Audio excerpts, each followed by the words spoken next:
오늘도 새벽 야화를 찾아주신 여러분, 감사합니다.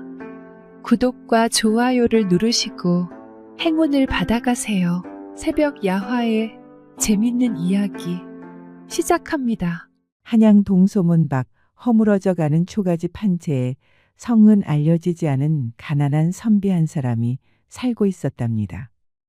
어찌나 가난했던지 아침에 밥을 지으면 저녁을 굶어야 했고 저녁에 밥술을 뜨면 다음날 아침은 멀건 물로 배를 채워야 하는 형편이었지요. 선비에게는 현명한 아내와 토끼 같은 자식들이 있었으나 집안의 생계를 책임져야 하는 선비의 어깨는 늘 무거웠습니다. 매일 아침 선비는 붓 대신 지게를 짊어지고 성 안으로 들어가 일거리를 찾았습니다. 양반가의 굳은 일을 돕거나 시장에서 짐을 나르며 품을 팔아 겨우 밥 한 덩이를 얻으면 그것을 품에 소중히 안고 집으로 돌아와 아내와 자식들의 입에 먼저 넣어주는 것이 그의 유일한 낙이었습니다. 그러던 어느 스산한 가을날 저녁이었습니다. 그날도 선비는 종일 땀 흘려 일하고 차갑게 식은 밥 한 덩이를 얻어 품에 넣고 터덜터덜 집으로 향하고 있었지요. 땅거미가 자욱하게 내려앉은 길 위로 선비의 지친 그림자가 길게 늘어졌습니다. 그런데 어찌된 일인지 선비의 등 뒤에서 사박사박 고운 비단 치마 스치는 소리가 계속해서 들려오는 것이었습니다. 웬 부녀자가 이 늦은 시간에 나를 따라오는가? 선비는 의아하게 여겨 걸음을 멈추고 뒤를 돌아보았습니다. 그곳에는 달빛을 받아 은은하게 빛나는 소복 차림의 아름다운 여인 하나가 수줍은 듯 고개를 숙인 채 서 있었습니다.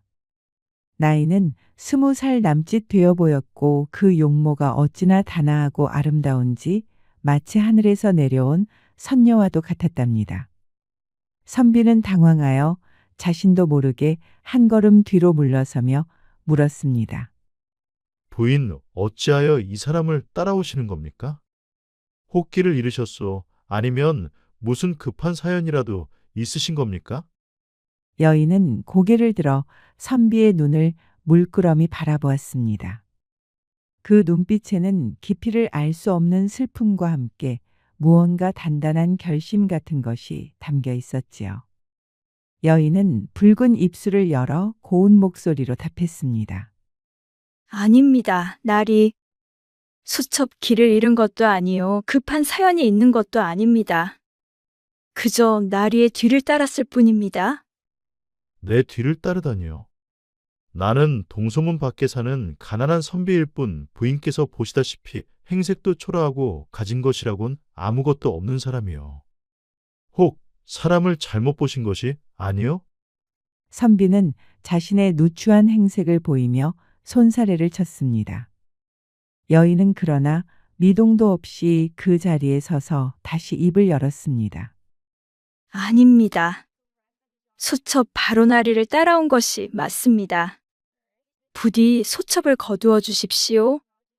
나리의 첩이 되어 평생을 모시고자 합니다. 그야말로 청천벽력 같은 소리였습니다. 선비는 자신의 귀를 의심하며 되물었습니다. 무엇라 하셨소? 첩이라니? 부인, 지금 제정신이요. 나는 보시다시피 한치 앞을 내다볼 수 없는 극빈한 처지라 본처와 자식들끼니조차 있게 해주지 못하는 못난 가장이요. 이런 내게 첩이 가당키나 한 말이오. 행여 나를 놀리시는 것이라면 그만두시오. 내겐 그런 농담을 받아줄 여유조차 없으니. 선비의 목소리에는 당혹감과 함께 약간의 노여움마저 서려 있었습니다. 어떤 양반가의 장난이거나 아니면 실성한 여인일 것이라 지레짐작했던 것입니다. 하지만 여인은 조금도 물러서지 않고 차분하게 말을 이었습니다. 나리 어찌 수첩의 진심을 희롱으로 여기시나이까? 삶과 죽음은 하늘에 달려있고 부유함과 가난함 또한 하늘의 뜻에 달린 것이라 하였습니다. 옛날 강태공은 가난하여 아내가 도망쳤으나 후에 제나라 왕이 되었고 소진 또한 형수에게 밥 한 수를 얻어먹지 못하는 수모를 겪었으나 훗날 여섯 나라의 재상이 되었습니다. 사람의 앞날은 한치 앞도 모르는 법. 지금 나리께서 가난하다 하여 어찌 평생 가난하리라 단정하시나이까. 수첩 나리의 귀한 기운을 보았으니 부디 거두시어 곁에 머물게만 하여 주십시오. 여인의 말은 막힘이 없었고 그 논리는 정연했습니다. 선비는 말문이 막혔습니다. 여인의 말대로 사람의 운명이란 알 수 없는 것이지만 당장 오늘의 저녁을 걱정해야 하는 처지에 낯선 여인을 그것도 첩으로 들인다는 것은 상상조차 할 수 없는 일이었습니다. 부인의 뜻은 알겠으나 나는 도저히 그럴 형편이 못 돼요. 내 아내와 자식들이 굶주림에 울고 있는 모습을 부인께 차마 보일 수가 없어.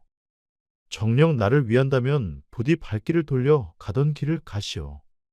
선비는 매몰차게 등을 돌려 다시 걷기 시작했습니다. 하지만 여인은 포기하지 않고 또다시 그 뒤를 묵묵히 따랐습니다. 선비가 걸음을 빨리 하면 여인도 종종 걸음으로 따랐고 선비가 멈추면 여인도 그 자리에 멈춰 섰습니다. 그렇게 한참을 가다 보니 이윽고 선비의 초라한 초가집이 눈앞에 나타났습니다. 선비는 깊은 한숨을 내쉬며 마지막으로 여인을 돌아보았습니다. 부인, 여기가 내 집이오. 보다시피 금방이라도 쓰러질 듯한 흙집에 울타리조차 없는 곳이요. 이런 곳에서 어찌 부인 같은 분이 머물 수 있겠소. 제발, 제발 돌아가시오. 그때 집안에서 인기척을 느꼈는지 선비의 아내가 문을 열고 밖으로 나왔습니다. 남편의 뒤에 서 있는 아름다운 여인을 본 아내는 눈이 휘둥그레졌습니다. 서방님, 이 밤중에 뉘신지요? 선비는 차마 자초지종을 설명할 수가 없어 머뭇거렸습니다. 그러자 뒤에 서 있던 여인이 앞으로 나서며 선비의 아내에게 정중히 허리를 숙였습니다. 마님 처음 뵙겠습니다. 저는 갈 곳 없는 외로운 몸으로 나리께 의탁하고자 따라온 사람입니다. 부디 하룻밤만이라도 묵어갈 수 있도록 허락하여 주십시오. 선비의 아내는 남편과 여인을 번갈아 쳐다보며 어리둥절한 표정을 지었습니다. 그러나 그녀는 본디 마음씨가 너그럽고 착한 여인이었습니다. 이 밤중에 저리 애원하는 여인을 참아내칠 수가 없었지요. 서방님, 일단 안으로 드시지요. 밖이 춥습니다. 부인께서도 어서 들어오십시오. 아내는 선비의 대답을 기다리지 않고 여인의 손을 잡아 끌어 집 안으로 들였습니다. 선비는 어쩔 수 없이 그 뒤를 따랐습니다. 방 안은 싸늘했고 등불조차 흐릿했습니다. 배고픔에 지쳐 잠든 아이들의 헬쑥한 얼굴이 어둠 속에서도 선명하게 보였습니다. 선비는 품에서 차갑게 식은 밥덩이를 꺼내 아내에게 내밀었습니다. 우선 아이들부터 좀 먹이시오. 아내가 밥을 받아 아이들을 깨우는 동안 선비는 여인에게 다시 한번 말했습니다. 보시오. 이것이 내 집안의 형편이오. 이런데도 정녕 머물고 싶으시오? 여인은 잠든 아이들의 모습을 애처롭게 바라보더니 조용히 고개를 끄덕였습니다. 괜찮습니다, 나리.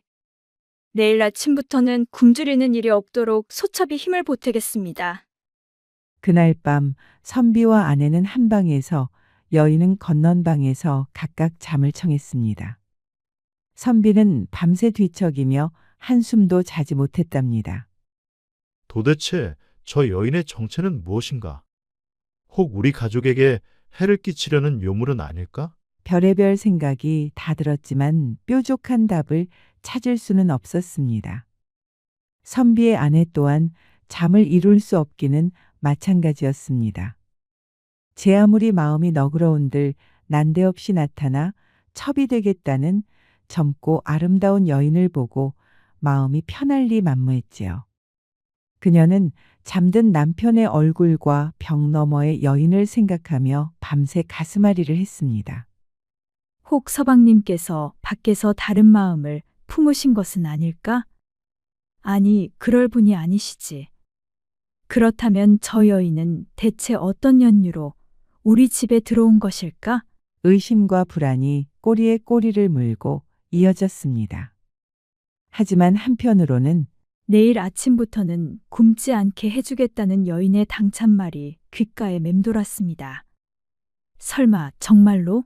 헛된 희망인 줄 알면서도 굶주린 자식들의 얼굴이 떠올라 신락 같은 기대를 품게 되는 것이 어미의 마음이었습니다.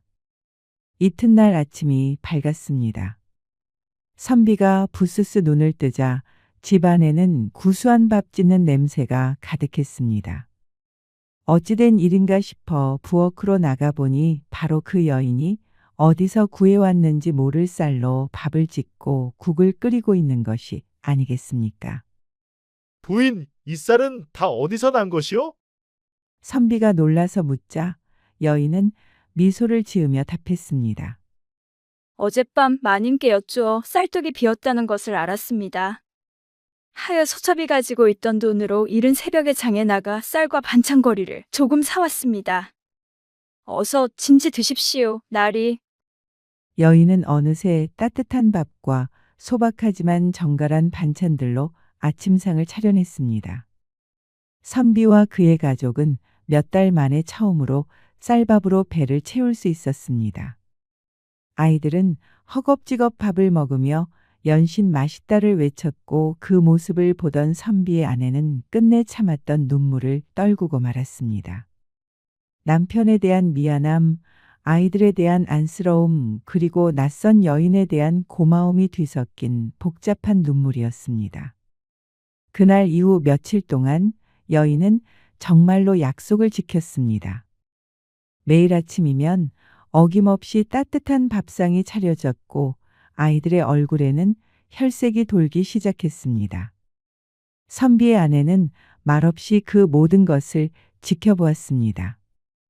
여인은 살림 솜씨도 야무졌고 아이들을 대하는 태도 또한 진심으로 다정했습니다. 그런 그녀의 모습을 보며 아내의 마음속에 자리 잡고 있던 의심과 경계심은 차츰 눈 녹듯 사라지고 그 자리에 고마움과 미안함이 싹트기 시작했습니다. 닷새째 되던 날 밤 아내는 잠 못 이루는 남편에게 조심스럽게 말을 건넸습니다. 서방님, 저 손님에 대해 어찌 생각하십니까? 선비는 깊은 한숨을 내쉬며 답했습니다. 나라고 뾰족한 생각이 있겠소? 낯선 이의 호의에 매일같이 배를 불리고 있으니 고맙기보다 도리어 마음이 무겁고 불안할 따름이요. 저 돈이 다 떨어지면 어찌할 것이며 저 여인을 언제 가지고 우리 집에 둘 수도 없는 노릇 아니오. 아내는 남편의 손을 가만히 잡으며 말했습니다. 처음엔 저 또한 서방님과 같은 마음이었습니다. 허나 며칠간 지켜보니 저분은 우리를 해하려는 사람이 아닌 듯합니다. 무엇보다 아이들 얼굴을 보십시오. 굶주림에 지쳐 울음소리조차 내지 못하던 아이들이 이제는 배가 불러 마당을 뛰어다니며 웃음꽃을 피웁니다. 저는 아이들의 저 웃음소리를 지킬 수만 있다면 그 어떤 것이라도 할 수 있을 것 같습니다.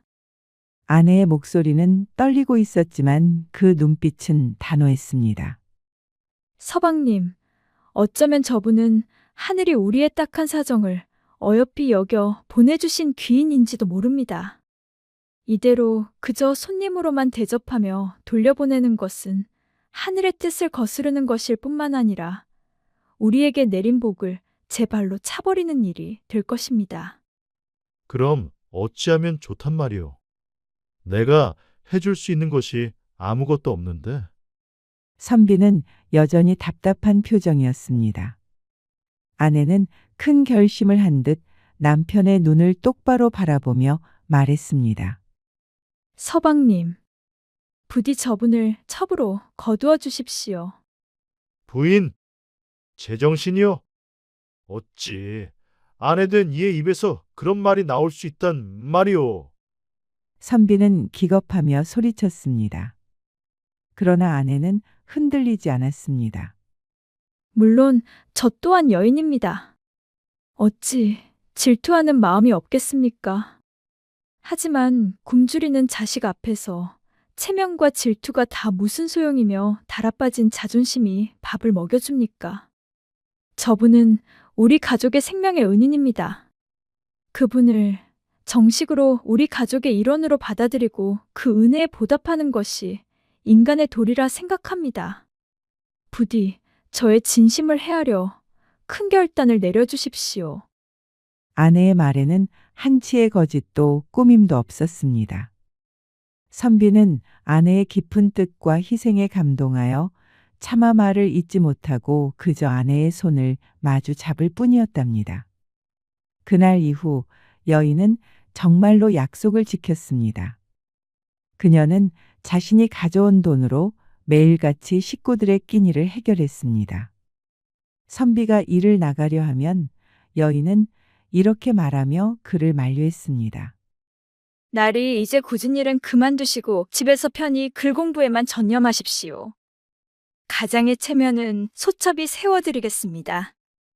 선비는 어안이 벙벙했지만 아내의 간곡한 청도 있었기에 여인의 성의를 차마 거절할 수 없었습니다.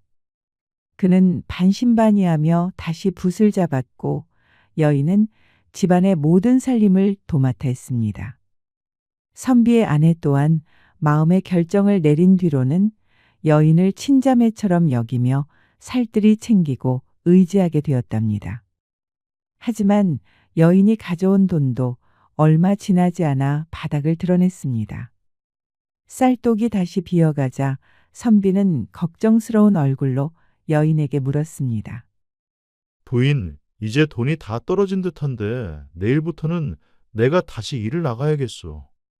그러자 여인은 조금도 걱정하는 기색 없이 웃으며 말했습니다. 염려 마십시오, 나리. 소첩에게 방법이 있습니다. 다음 날 여인은 아침 일찍 곱게 단장을 하고 밖으로 나갔다가 저녁 무렵이 되어서야 돌아왔습니다. 그녀의 손에는 제법 묵직한 돈주머니가 들려 있었지요. 부인, 이 돈은 어디서 난 것이요? 혹 좋지 않은 일이라도 한 것은 아니요. 선비가 의심스러운 눈초리로 묻자 여인은 차분하게 설명했습니다. 날이 어찌 소첩을 그리 의심하시나이까? 성 안에 소첩을 아는 이가 있어 잠시 돈을 빌려왔을 뿐입니다. 이 돈이면 몇 달은 좋게 지낼 수 있을 터이니 아무 걱정 마시고 글 공부에만 매진하십시오. 선비는 더 이상 묻지 못했습니다. 그저 이 모든 것이 꿈만 같다고 생각할 뿐이었지요. 그렇게 또 몇 달이 흘렀습니다. 어느 날 저녁 여인은 선비와 그의 아내를 앞에 앉혀두고 조심스럽게 입을 열었습니다. 날이 형님, 언제까지고 이 누추한 곳에서 지낼 수는 없는 노릇입니다. 우리 좀 더 나은 곳으로 이사를 가는 것이 어떻겠습니까? 선비가 대답했습니다. 이사라니? 우리 형편에 이사 갈 집이 어디 있으며 또 이사할 비용은 어찌 감당한단 말이오. 그 또한 염려 마십시오. 수첩이 알아서 다 준비하겠습니다. 며칠만 시간을 주십시오. 그리고 정말 며칠 뒤 믿을 수 없는 일이 벌어졌습니다. 이른 아침 선비의 집 앞에 가마 2대와 잘생긴 말 2필 그리고 남녀노비 8명이 나타난 것입니다. 선비와 그의 아내는 입을 떡 벌리고 말았습니다. 여인은 태연하게 선비에게 말했습니다. 날이 형님, 이사할 준비가 다 되었습니다. 어서 가마에 오르시지요. 아니, 부인. 이 가마와 말, 노비들은 다 어찌 된 일이오. 이게 다 무슨 조화란 말이오. 선비가 소리치듯 묻자 여인은 그저 신비로운 미소만 지을 뿐이었습니다. 길게 설명할 시간이 없습니다. 나리, 어서 가시지요. 가시면 다 알게 되실 겁니다. 선비와 아내는 얼떨떨결에 각각 가마에 올라탔습니다. 가마는 성 안으로 들어가 넓고 번화한 길을 한참이나 달렸습니다. 그리고 마침내 으리으리한 기와가 빛나는 거대한 저택 앞에 멈춰 섰습니다. 담장은 높았고 대문은 웅장했습니다. 노비들이 대문을 열자 안에서는 수많은 하인이 나와 허리를 숙이며 그들을 맞이했습니다. 집안은 또 얼마나 넓고 화려한지 방마다 좋은 가구들이 놓여 있었고 부엌에는 깨끗한 그릇과 살림살이들이 마치 오랫동안 사람이 살아온 것처럼 가지런히 정돈되어 있었습니다. 선비는 넋을 잃고 집 안을 둘러보다가 여인에게 물었습니다. 대체 이곳은 누구의 집이요? 우리가 어찌 감히 이런 곳에 발을 들일 수 있단 말이요? 여인은 여전히 웃음을 머금은 채 그 유명한 한마디를 남겼답니다. 나리, 집이란 본래 주인이 따로 있는 것이 아니지요. 살고 있는 자가 바로 그 집의 주인이지요. 그날부터 선비의 가족은 꿈에도 그리던 넉넉하고 편안한 삶을 살게 되었습니다. 하지만 선비의 마음 한구석은 편치만은 않았습니다. 밤이 되어 모두가 잠든 시간 선비는 홀로 서안에 앉아 깊은 시름에 잠기곤 했습니다. 값비싼 비단옷은 몸에 맞지 않는 듯 불편했고 기름진 음식은 목으로 넘어가지 않는 듯 했습니다. 자신의 능력으로 얻은 것이 아닌 부귀영화는 그에게 기쁨이 아닌 무거운 짐처럼 느껴졌던 것입니다. 그러던 어느 날 밤 선비는 잠 못 이루고 뒤척이다가 조용히 첩의 방으로 건너갔습니다. 첩 역시 잠들지 않고 창밖의 달을 보고 있었습니다. 선비는 그녀의 맞은편에 앉아 무겁게 입을 열었습니다. 부인, 나는 요즘 밤에 잠을 이룰 수가 없어. 이 모든 것이 꿈인가 생시인가 분간이 되지 않고 내 것이 아닌 것을 누리고 있다는 생각에 마음이 돌덩이처럼 무겁소. 부인, 제발 내게 솔직히 말해 주시오. 이 막대한 재물은 대체 어디서 난 것이오? 부인이 말한 그 아는이란 대체 누구이며 우리가 그에게 어떤 빚을 지고 있는 것이오? 나를 언제까지고 이렇게 답답한 심정으로 살게 할 셈이오? 선비의 목소리는 원망과 자책으로 떨리고 있었습니다. 첩은 말없이 선비의 말을 듣고 있더니 이내 눈물을 뚝뚝 흘리기 시작했습니다. 나리, 어찌 그리 수첩의 마음을 몰라주십니까? 수첩이 어찌 나리를 위험에 빠뜨릴 일을 하겠으며 어찌 나리께 갚지 못할 빚을 지게 하겠나이까? 그저 나리께서 굳은 일에 시달리지 않고 오롯이 글 공부에만 전념하시어 훗날 큰 뜻을 펼치시기를 바라는 마음 하나뿐인데 나리의 그 불안한 마음이 소첩을 더욱 아프게 합니다. 흐느끼는 첩의 모습에 선비는 마음이 약해졌습니다. 그는 성급했던 자신을 탓하며 첩의 어깨를 감싸 안았습니다. 미안하오, 부인. 내가 생각이 짧았소. 부인의 깊은 뜻을 헤아리지 못하고 속 좁게 내 불안감만 탓했구려. 그저 한 집안의 가장으로서 아무것도 하지 못하는 내 자신이 너무나 부끄럽고 한심하여 그랬던 것이오. 부디 나를 용서하시오. 창호지 너머로 서늘한 달빛이 스며들어 방 안을 은은하게 비추었습니다. 선비는 첩의 눈물 젖은 얼굴을 부드러운 손길로 닦아주었지요. 말없이 서로의 눈을 바라보는 사이 오해의 그늘은 흔적 없이 사라지고 그 자리엔 서로를 향한 애틋함과 깊은 연민만이 가득했습니다. 첩의 가녀린 어깨를 감싸 안은 선비의 품은 단단하고 따뜻했지요. 첩은 기다렸다는 듯 그의 가슴에 얼굴을 묻었고 선비는 그녀의 머리칼에 입을 맞추었습니다. 흐트러진 옷고름 위로 두 사람의 그림자가 하나로 겹쳐졌고 밤의 정적 속에서 서로의 순결만이 애틋하게 오갔습니다. 그 밤 그들은 비로소 육신과 마음이 온전히 하나가 되는 깊은 정을 나누었습니다.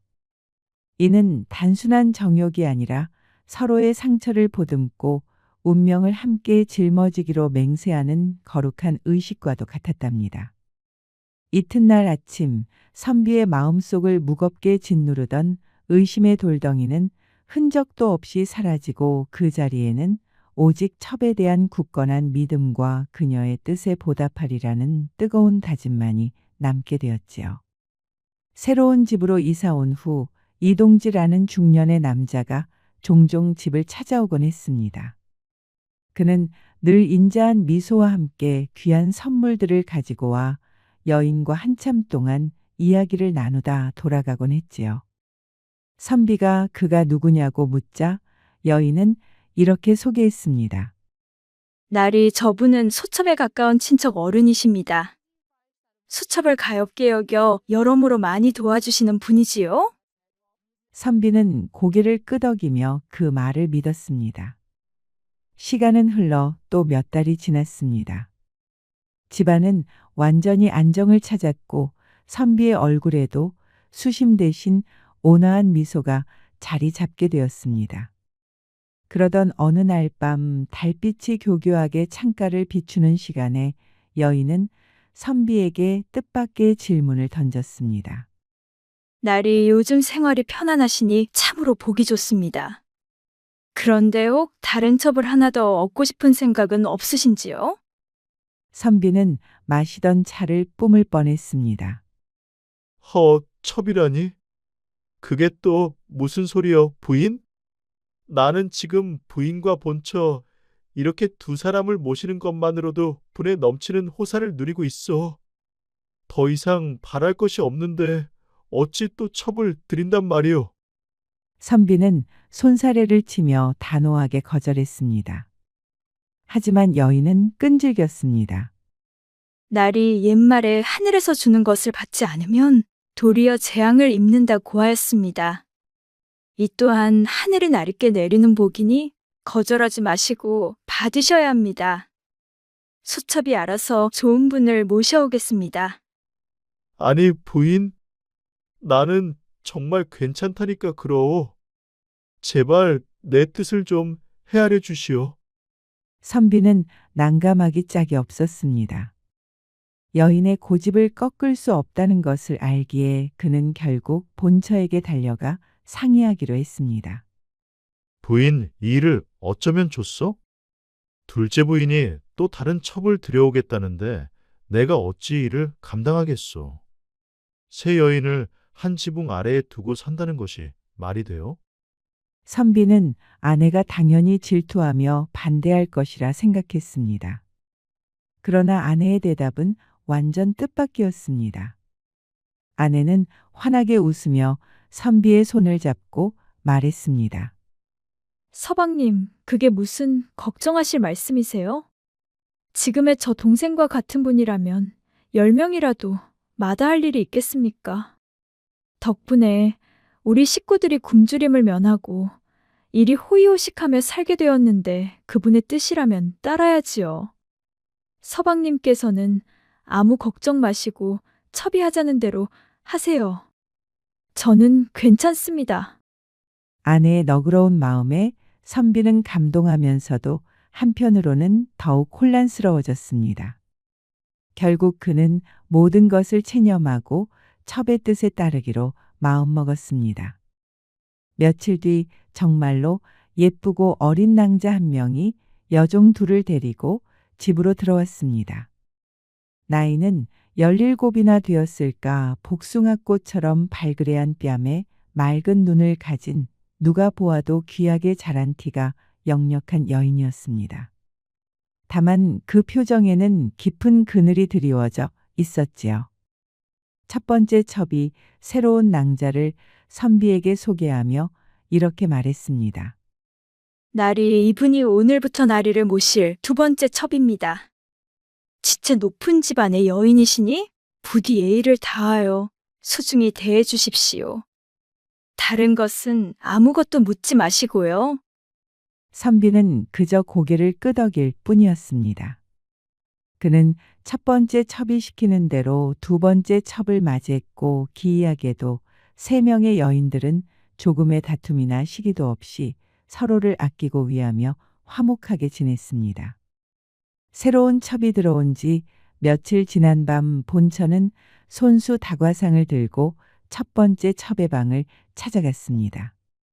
두 사람은 말없이 차를 나누다 본처가 먼저 조용히 입을 열었습니다. 아우님, 사실 처음 아우님이 세 번째 부인을 드린다 했을 때 내 마음이 편치만은 않았소. 여인의 질투란 참으로 간사한 것이라 나 또한 속 좁은 생각을 잠시 했었지. 허나 우리 아이들이 굶주림을 면하고 서방님께서 다시 글을 읽게 된 것이 다 누구 덕인데 내가 어찌 아우님의 깊은 뜻을 거역하겠소. 본처는 새로 들어온 첩의 방 쪽을 바라보며 나직이 말했습니다. 게다가 저 아이를 보시오. 저리 고운 나이에 무슨 사연이 있는지 얼굴에 그늘이 가득하고 웃음 한 번이 없지 않소. 저 가여운 것을 보니 질투심보다는 측은한 마음이 먼저 드는구려. 우리라도 따뜻하게 품어주어야 하지 않겠소. 그 말을 들은 첫 번째 첩은 조용히 눈물을 훔치며 본처의 손을 잡았습니다. 형님이야말로 참으로 마음이 비단결 같으신 분입니다. 하늘이 서방님께 복을 내리신 것은 다 형님 같은 분을 부인으로 두셨기 때문일 겁니다. 수첩 평생 형님을 친언니처럼 따르고 모시겠습니다. 그날 이후 두 여인은 서로의 마음을 확인하고 더욱 깊은 정을 나누는 사이가 되었답니다. 그러던 어느 날 이동지가 또 선물을 한 알음 들고 집을 찾아왔습니다. 그는 선비와 겸상을 하여 식사를 하던 중 대수롭지 않다는 듯 말했습니다. 선비님 경하 드립니다. 선비님께서 이번 능참봉 수망에 오르셨다는 소식을 들었습니다.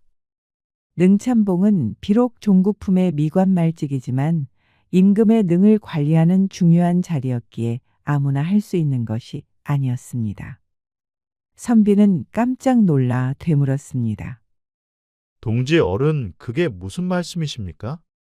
저같이 배운 것 없고 연줄 하나 없는 사람이 어찌 감히 관직에 오를 수 있겠습니까? 필시 다른 사람과 착각하신 것이겠지요. 아니네. 내가 이 두 눈으로 똑똑히 명단을 보고 오는 기롤시다. 의정부에서 선비님을 강력히 추천했다고 하더군. 머지않아 교지가 내려올 터이니 미리 준비하고 계시지요. 선비는 도무지 믿을 수가 없었습니다. 하지만 며칠 뒤 정말로 예조에서 사람이 나와 선비에게 능참봉에 임명한다는 교지를 전달했습니다. 선비가 첫 녹봉을 타던 날 밤 이동지가 축하주를 들고 다시 집을 찾아왔습니다. 선비는 이동지와 단둘이 마주 앉아 술잔을 기울였습니다. 술이 거나하게 취하자 선비는 이동지에게 깊이 허리를 숙였습니다. 어르신, 제가 이리 벼슬길에 오르게 된 것은 모두 어르신께서 보이지 않는 곳에서 도와주신 덕분일 것입니다. 이 은혜를 어찌 갚아야 할지 모르겠습니다. 이동지는 허허 웃으며 선비의 잔을 채워주었습니다. 무슨 소리인가? 나는 한 일이 아무것도 없네. 자네의 성실하고 올곧은 성품을 하늘이 알아본 것이지. 자네와 잠시 이야기를 나누어 보니 자네는 곤궁함 속에서도 기품을 잃지 않는 진짜 선비더군. 그런 자네가 벼슬길에 나아가 백성을 위해 일하는 것이야말로 나라의 복일세. 그러니 내게 고마워할 것 없네. 이동지는 선비의 어깨를 두드리며 흐뭇하게 말했습니다. 선비는 그저 자신을 좋게 봐주는 인자한 친척 어른이라 생각하고 감격할 뿐이었지요. 그렇게 수십 년의 세월이 흘렀습니다. 선비는 정삼품 당상관의 자리에까지 올랐고 자식들은 모두 번성하여 시집, 장가를 잘 갔습니다. 백발이 성성한 노인이 된 선비는 이제 부러울 것이 없는 삶을 살게 되었습니다. 하지만 그의 마음속에는 평생 풀리지 않는 의문이 하나 남아 있었습니다. 바로 자신의 인생을 송두리째 바꾸어 놓은 두 첩의 정체였지요. 어느 깊은 밤 선비는 이제는 역시 중년의 부인이 된 첫 번째 첩의 손을 잡고 조용히 물었습니다. 부인, 우리가 부부의 연을 맺은 지도 어언 수십 년이 흘렀구려. 나는 부인 덕에 이 세상 누구도 부럽지 않은 삶을 살았소. 이제는 모든 것이 안정되었으니 부디 내게 그간의 내력을 이야기해 주지 않겠소. 처음 나를 찾아왔던 날부터 이 집의 사연, 그리고 저 두 번째 부인을 들인 일까지 나는 아직도 그 모든 것이 꿈만 같고 그 비밀을 모른 채 눈을 감는다면 평생의 한이 될 것 같소.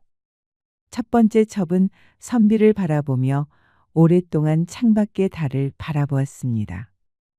그녀의 눈가에 이슬이 맺히는가 싶더니 이윽고 무거운 입을 열어 그 수십 년간 감춰왔던 놀라운 이야기를 들려주기 시작했습니다. 날이 이제는 말씀드려야 할 때가 된 것 같군요. 그동안 나리의 마음이 얼마나 답답하고 궁금하셨을지 소첩 어찌 모르겠습니까? 하지만 모든 것에는 때가 있는 법. 이제야 그 모든 비밀을 털어놓을 수 있게 되었습니다. 첩은 목소리를 가다듬고 자신의 이야기부터 시작했습니다. 나리께서 처음 수첩을 만났을 때 수첩은 소복 차림이었지요. 수첩은 본디 사대부가의 딸로 어린 나이에 혼인을 하였으나 혼례를 치른 지 얼마 되지 않아 남편이 그만 급병으로 세상을 떠나고 말았습니다. 너무나 이른 나이에 청산과부가 된 수첩을 보며 저의 부모님께서는 매일같이 눈물로 세월을 보내셨습니다. 특히 아버님의 상심은 이루 말할 수가 없었지요. 첩의 눈에서 눈물이 주르륵 흘러내렸습니다.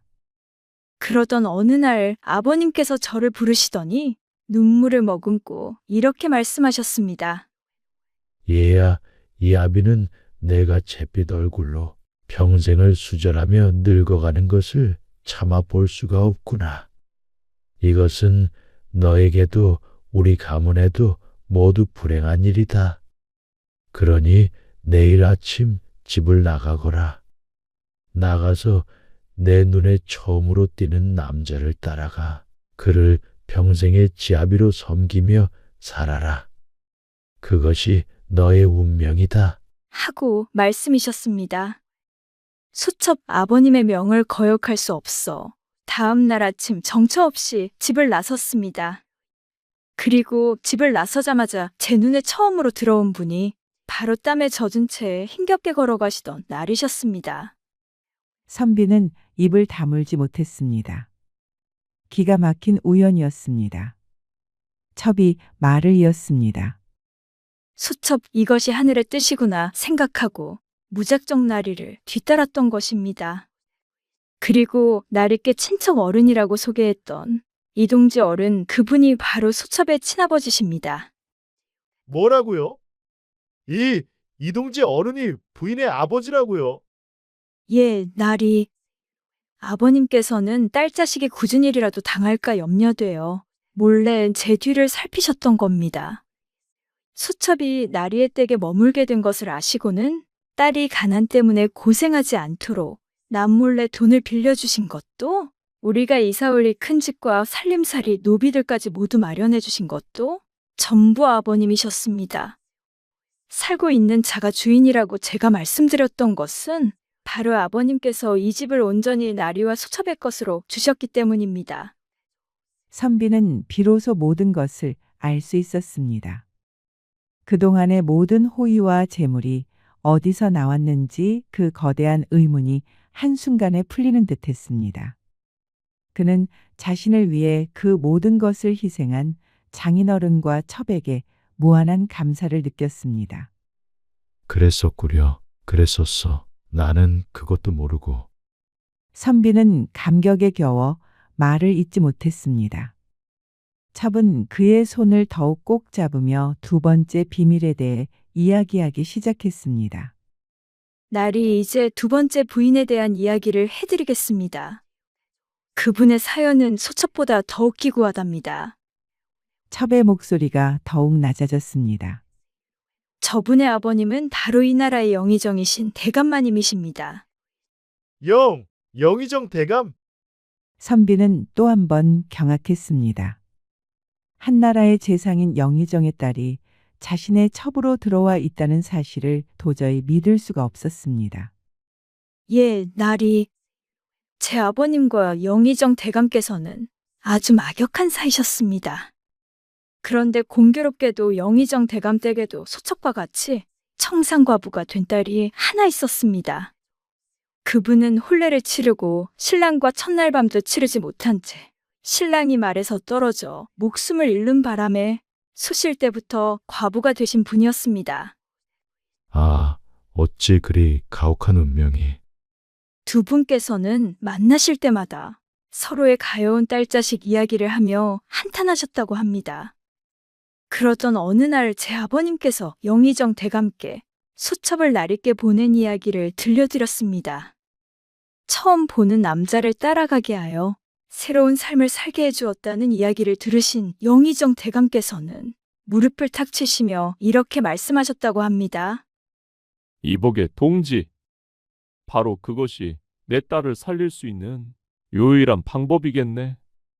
나 또한 내 딸이 그렇게라도 새로운 인연을 만나 행복하게 살 수만 있다면 더 바랄 것이 없겠네. 선비는 숨을 죽이고 다음 이야기를 기다렸습니다. 하지만 재상의 딸이 재가를 하는 것은 국법으로도 가문의 체면으로도 용납될 수 없는 일이었습니다. 고심 끝에 두 분께서는 엄청난 계획을 세우셨습니다. 영의정 대감께서는 먼저 사돈댁에 딸이 병들어 위중하다는 소식을 전하고 며칠 뒤에는 끝내 세상을 떠났다는 보고를 보내셨습니다. 그리고는 온 나라가 다 알도록 성대한 가짜 장례식을 치르셨지요. 빈관을 묻고 모든 이들을 완벽하게 속였던 것입니다. 가짜 장례식까지. 그렇게 세상에서 죽은 사람이 된 영의정 대감의 따님을 제 아버님께서 몰래 빼내어 여종들과 함께 저희 집으로 데려오신 것입니다. 제가 날있게 다른 첩을 얻으시라 권했던 것도 지체 높은 분이니 예의를 다해달라 부탁했던 것도 모두 그 때문이었습니다. 그분은 한나라 재상의 금지오겹이셨으니까요. 이제 모든 조각이 맞춰졌습니다. 두 번째 첩이 왜 항상 말이 없고 슬픈 표정을 하고 있었는지, 왜 첫 번째 첩이 그녀를 극진히 대했는지 그 모든 이유를 알게 된 선비는 깊은 탄식을 내뱉었습니다. 그렇다면 내가 능참봉 벼슬을 얻게 된 것도. 선비의 마지막 질문에 첩은 미소를 지으며 고개를 끄덕였습니다. 예, 날이 그것 또한 영의정 대감의 힘이었습니다. 사이가 된 날이께서 비록 가난한 선비일지언정 관직 하나 없이 지내는 것을 안타깝게 여기신 영의정 대감께서 위정부를 통해 나리를 추천하셨던 것입니다. 모든 이야기를 들은 선비는 한동안 아무 말도 하지 못했습니다. 그는 자리에서 일어나 두 첩이 있는 방을 향해 큰 절을 올렸습니다. 그리고 하늘을 향해 또 한 번 절을 했습니다. 기구하고도 기이한 인연, 그 인연의 실타래가 자신을 중심으로 엮여 지금의 행복을 만들었다는 사실에 놀라움과 감사함이 교차했습니다. 이후 선비는 두 첩을 더욱 아끼고 사랑했으며 본처와 두 첩, 세 부인은 세상을 떠나는 날까지 서로를 존중하며 화목하게 살았습니다. 그들 사이에서 태어난 많은 자녀들은 모두 훌륭하게 자라나 가문을 더욱 빛냈다고 합니다. 참으로 세상에는 사람의 생각으로는 헤아리기 힘든 기묘한 인연이 있는 법인가 봅니다. 즐거우셨다면 구독과 좋아요, 댓글 부탁드립니다. 다른 재밌는 이야기로 다시 돌아오겠습니다. 새벽 야화였습니다.